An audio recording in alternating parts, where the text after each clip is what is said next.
उमज्ञानतिमिरान्धस्य ज्ञानाञ्जनशलाकया चक्षुरुन्मीलितं येन तस्मै श्रीगुरवे नमः।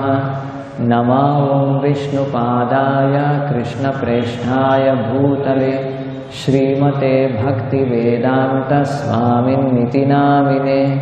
नमस्ते सारस्वते देवे गौरवाणी प्रचारिणे निर्विशेषा शून्यवादी पाश्चात्यदेशतारिणे। जय श्री कृष्ण चैतन्य प्रभु नित्यानंद श्री अद्वैत गदाधर श्रीवासादि गौरभक्तवृंदा।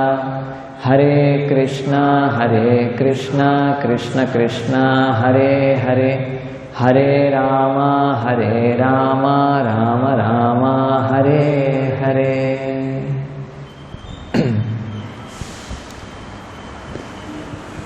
यो मां सर्वेषु भूतेषु, Lord Kapila is telling, that person who sarveshu bhuteshu, in all living entities, santam atmanam ishvaram, in all living entities heart, the Lord is seated as the Paramatma.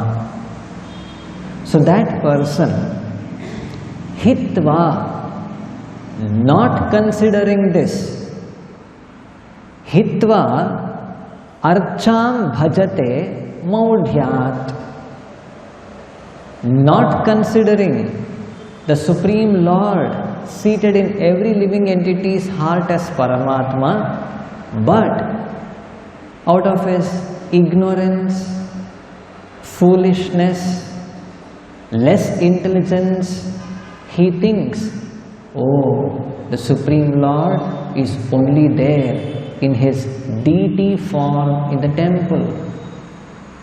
Archam bhajate maudhyat. He is worshipping the deity, but not with full knowledge, but maudhyat, foolishly or less intelligently, without complete knowledge. Such a person, bhasmani eva juhoti saha. It is like the comparison is given to a Vedic sacrifice. There is a sacrifice, yajna going on. All the priests are ready there. All the required ingredients are made, paraphernalia is made ready, available there. And there is chanting of the Vedic mantras. Everything is in place. But if the pujari, the priest, instead of offering the clarified butter, ghee, into the fire, what if he offers it just to some ashes? There is no fire, simply some wooden pieces are there. He has forgotten to ignite the fire, or already the firewood is completely consumed and it is full, like whatever, the yajna kunda is filled with ashes, and he is going on putting clarified butter there. So we say it's not complete, or it's not up to the standard. It's out of ignorance.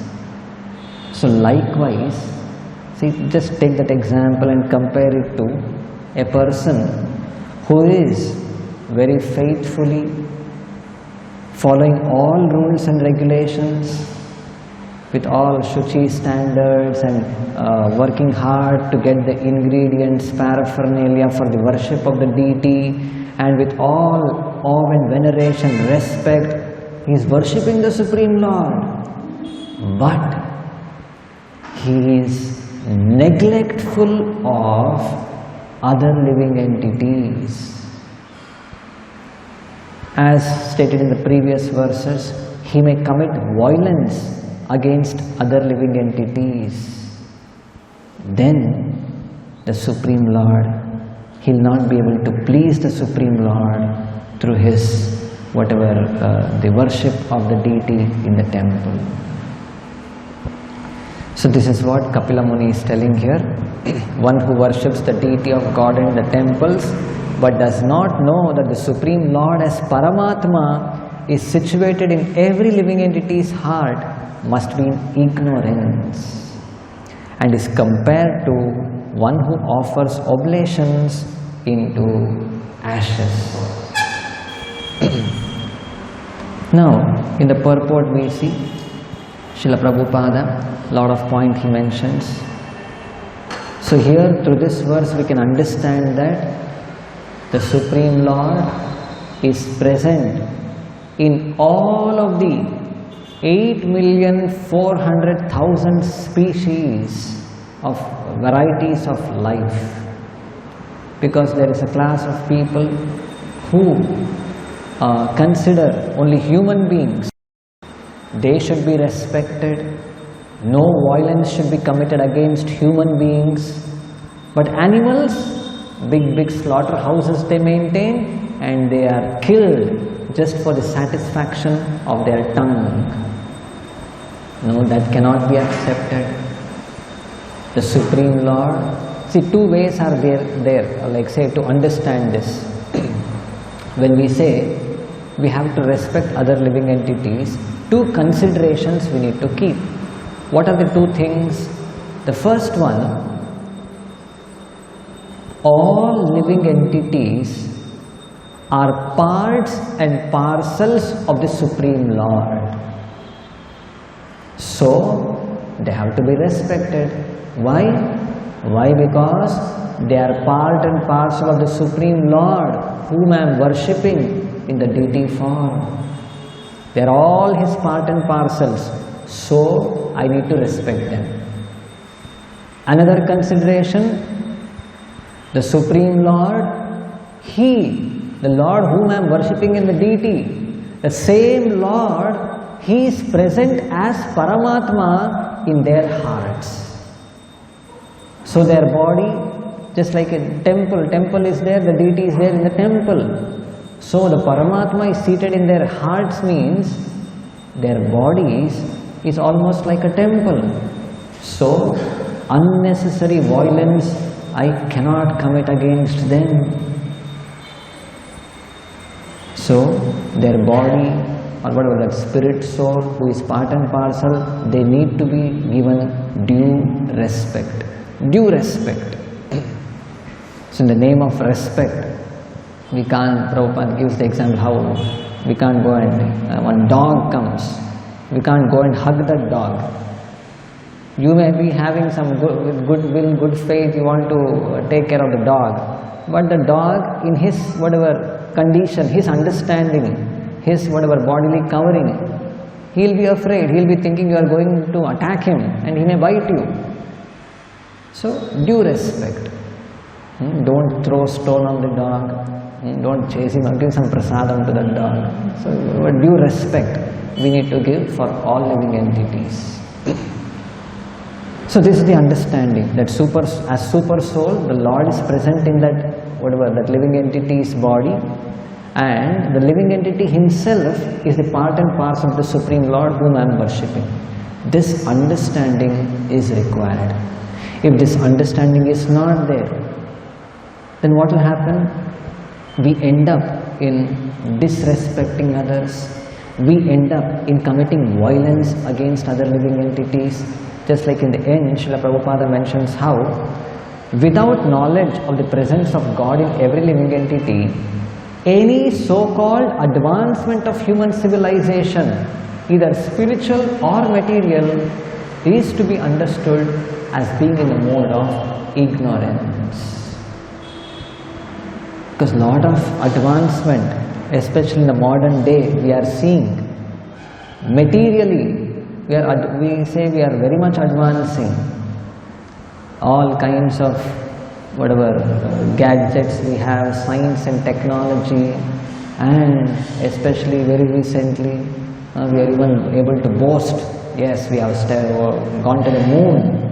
and all of these things. We take pride in these things. But just these, understanding material advancement, technological advancement, Shri Krishna Balarama ki jai. Without understanding of the spirit soul, we say is in the mode of ignorance. Just like now in this earthly planet itself, through Shastras we understand how the earth, it has also got life. We worship like Bhudevi, Mother Earth. Now a person may go completely around the earth and come back and say, I did not meet any Mother Earth, the personality, because in different dimensions, different levels they exist, which we may not have access to. So likewise, so for this understanding is, we accept the version of the Shastras and accept that all the bodies are part and parcel of the Supreme Lord and due respect needs to be given. So this is the point. Now, another consideration let us take. Just by taking this as the example, it is said here, Hitva archam bhajate maudhyat basmani eva juhoti saha. A person is worshipping in the temple, but not considering other living entities, not respecting other living entities. His activity is like offering oblations into ashes, not into fire. Is it that worshipping the deity is completely of no use, not required? The answer is no. Let us take the example, this famous story of the servant who served the greatest, and try to understand this. So we have heard how there was one person coming from a remote village. He comes to the city with a desire to serve the greatest personality there. He wanted to become the servant of the greatest person.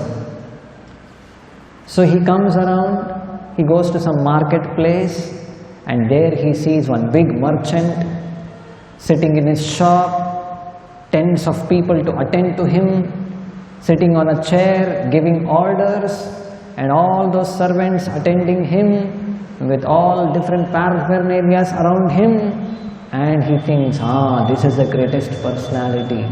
And he goes and offers himself to him. My dear sir, I would like to serve the greatest personality, so I am able to make out you are that great person. Kindly engage me in your service.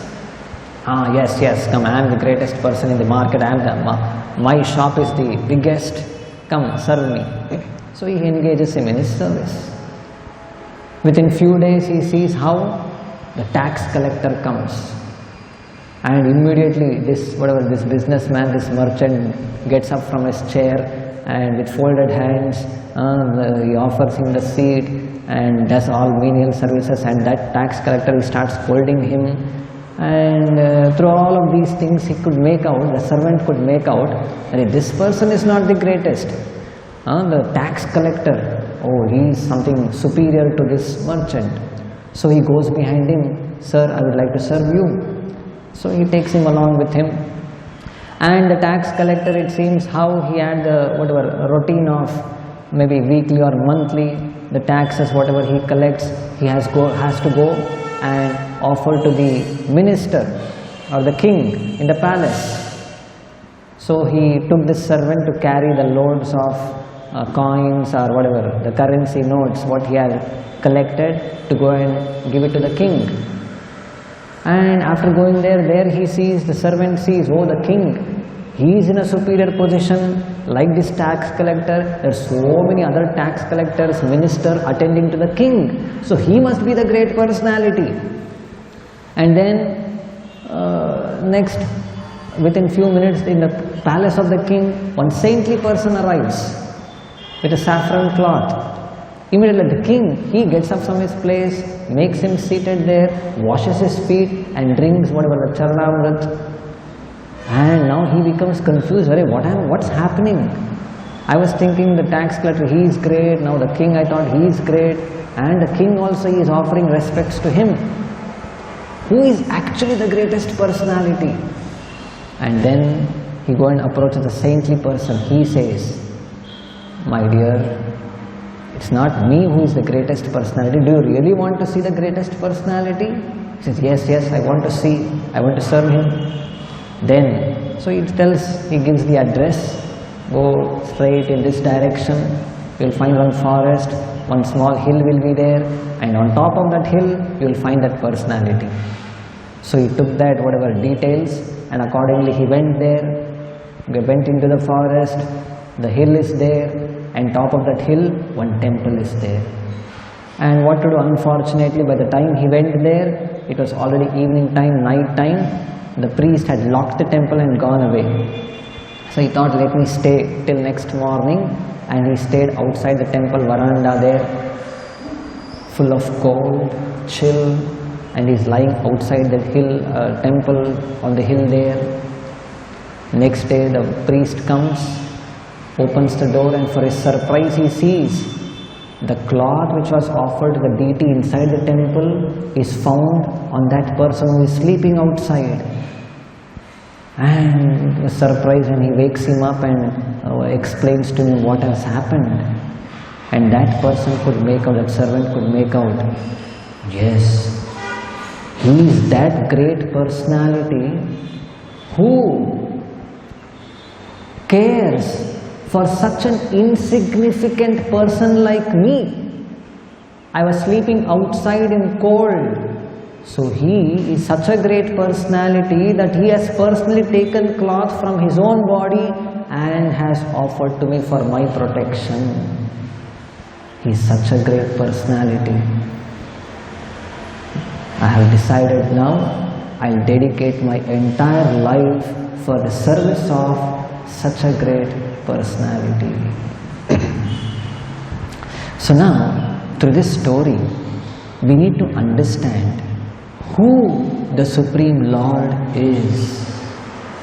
In Bhagavad Gita we hear, He is the Bhoktaram Yajnatapasam Sarvaloka Maheshwaram. He is the Supreme Enjoyer, He is the Supreme Proprietor, all of these things. Yes, along with that, the next line it says, Suhridam Sarvabhutanam. He is the dearmost friend of all living entities. And then, like through the pastimes of Krishna, we understand how in the Brahma Vimohana Leela, Krishna is seated along with all of his friends. Each and every person, they have brought different things, eatables from their homes, and something special. Every person, they want to offer it to Krishna, and they are sharing their food and eating. All are sitting surrounding Krishna, and every cowherd boy, he is thinking, oh, Krishna is looking only at me, in a circular fashion, surrounding Krishna, but every person there, he is thinking Krishna is just facing me. And they are sharing their food and eating and happily, whatever things are going on. And suddenly they observe their cows and calves which were drinking water in the nearby Yamuna, they are not to be seen. They were perturbed. What to do? They are midway having their meals. So Krishna says, He did not want them to be disturbed. You continue taking your lunch, I'll go search out and come back. Krishna, with a morsel of whatever the curd rice holding in his hands, and which were also dripping from between the fingers, he held that, and with a cane he set out in search for the cows and calves which were actually stolen by Brahma. So Krishna did not want to disturb his friends having their lunch. He personally set out in search of the cows and calves. So the Lord Krishna, and one of the quality of Krishna among that 64, if we see, one of the quality mentioned there is Atulya Madhura Prema Mandita Priya Mandalaha. Krishna is surrounded with loving devotees whose love for him is Atulya. Nothing can compare to it. Such unequal, unparalleled love they have towards him, and Krishna is surrounded with such devotees around him, and he is also so much inclined towards them, always looking for their comfort, for their protection, for their maintenance. When Indra sent the Samvartaka clouds to inundate Vrindavana, all the residents of Vrindavana, they were all perturbed, disturbed by the torrents of rain and cold wind and hailstorms and all of these things sent by Indra. Mother Yashoda, looking at that condition, she says, Krishna will not allow the residents of Vrindavana to be disturbed like this. Definitely, he will help us, he will protect us. So this is the confidence what the residents of Vrindavana they have. And Krishna, we saw what he did, lifted that great big hill, Govardhan, to protect the residents of Vrindavana. To whatever extent he goes for the safety, for the protection, for the maintenance of his loving devotees. So this is the relationship between the Supreme Lord and the devotees. Okay, this we are speaking in case of devotees. What about say non-devotees?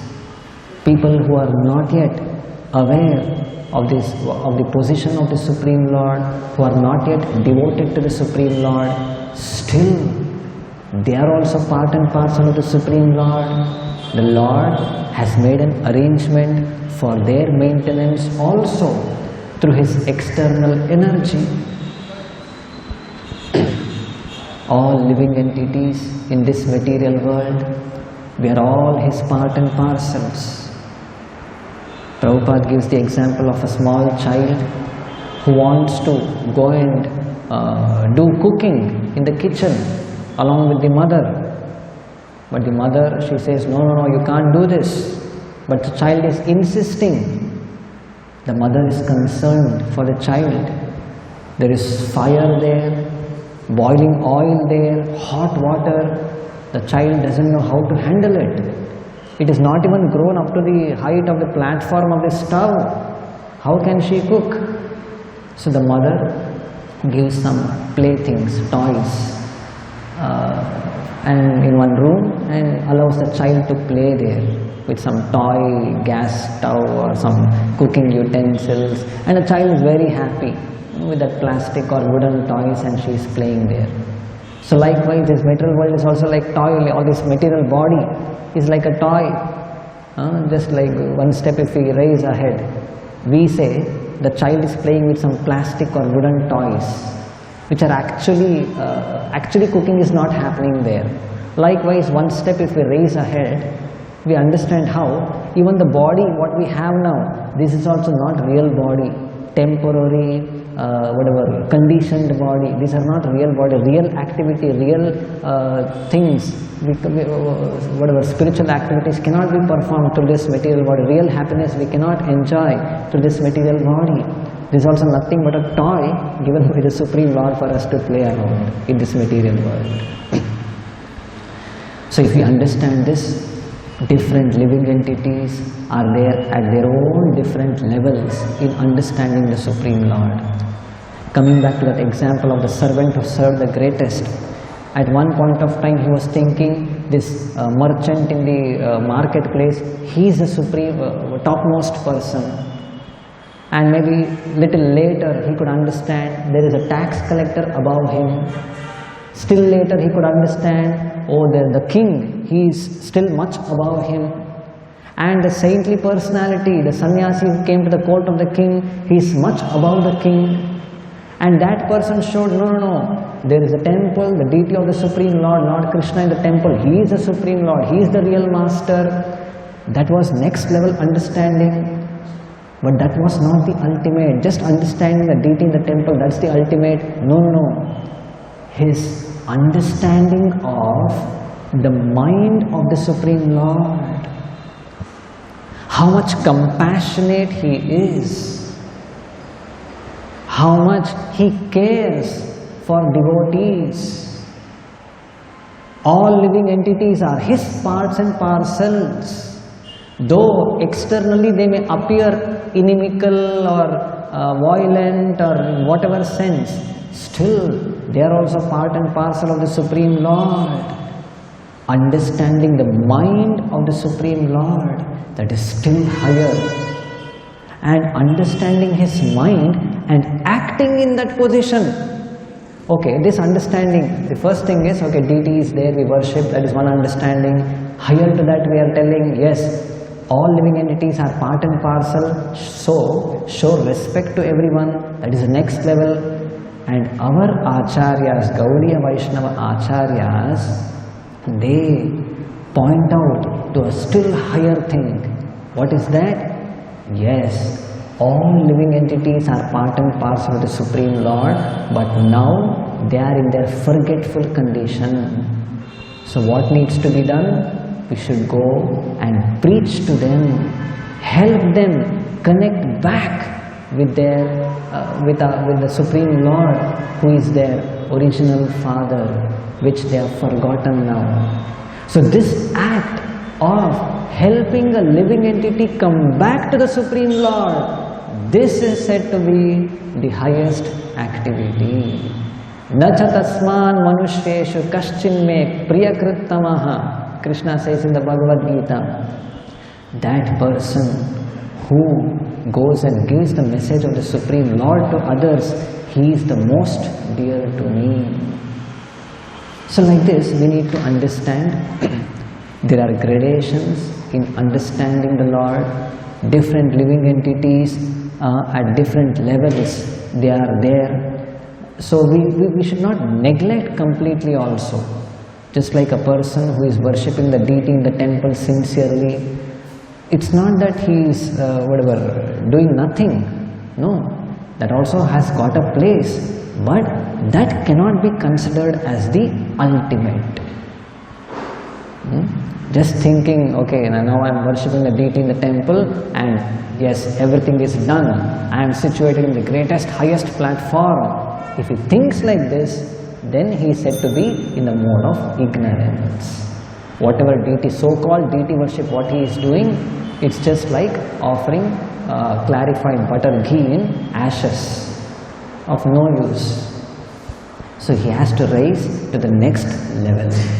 So this is what is encouraged here. In fact, in the Bhagavatam, if we see the story of Bharata Maharaja, in the third life of Bharata Maharaja, wherein the first life was King Bharata and then he was a deer, and the third life he was Jada Bharata. In the third life, he was being carried away by some dacoits to some forest for their own strange ritual of offering a human sacrifice in front of Goddess Kali, the deity of Goddess Kali in the forest. So this Bharata, Jada Bharata, he was being carried away by those dacoits, and he just went along with them, and they put a garland on him and decorated him, and finally when the time came of chopping off his head in front of the deity of Goddess Kali, the description is given how the goddess, she couldn't tolerate this. Such a great devotee of the Supreme Lord. a pure Vaishnava, he is being treated like this. These people, they are going to chop off his head. Immediately she comes out, breaking open the deity form. She comes out of that and she personally takes the chopper from their hands and finishes chops off the heads of all those people who attempted to kill or offer sacrifice this Jada Bharata.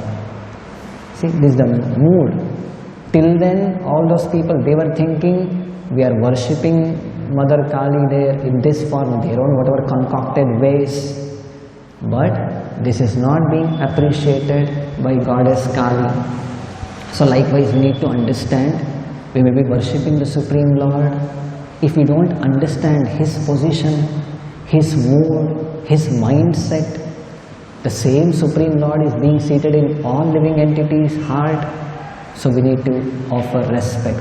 In fact, Chaitanya Mahaprabhu's the prominent instruction of the Shikshashtaka, Trinadapi Sunichena, Tarorapi Sahishnuna, Amanina Manadena, Kirtaniya Sadaharihi. Amanina Manadena. Don't expect any respect for oneself, but be ready to offer all respect to others. One small portion is there. In a lecture, Srila Prabhupada, while explaining this verse, he says how a devotee should offer respect. I'll read that and we'll conclude with this. Srila Prabhupada, he says, he wants to give respect to everyone, but he doesn't expect any respect for himself. That is Mahabhagavata. And if one wants respect for him, that means he is still in Kanishta Adhikari stage. So if at all we are expecting respect from others, other devotees or whoever it may be, that means still Kanishta Adhikari. A Mahabhagavata is ready to give respect to even to the ant, and for himself he doesn't want any respect. As Chaitanya Mahaprabhu teaches, Trinadapi Sunichena Tarorapi Sahishnuna Amanina Manadena. For himself he doesn't require any respect, Manadena, but he is ready to give respect to everyone, even to the ant. That is Mahabhagavata. So, generally, we are in the lower stage of devotional service. Just like generally, people come to offer respect to the deities in the temple, but one does not know how to give respect to the devotee, how to help others to become devotee. They are in the lowest stage. A devotee should not only give respect to the devotees, but should try to make others a devotee. That means preaching. We'll end with this. Grantraj Srimad Bhagavatam ki, Srila Prabhupada ki.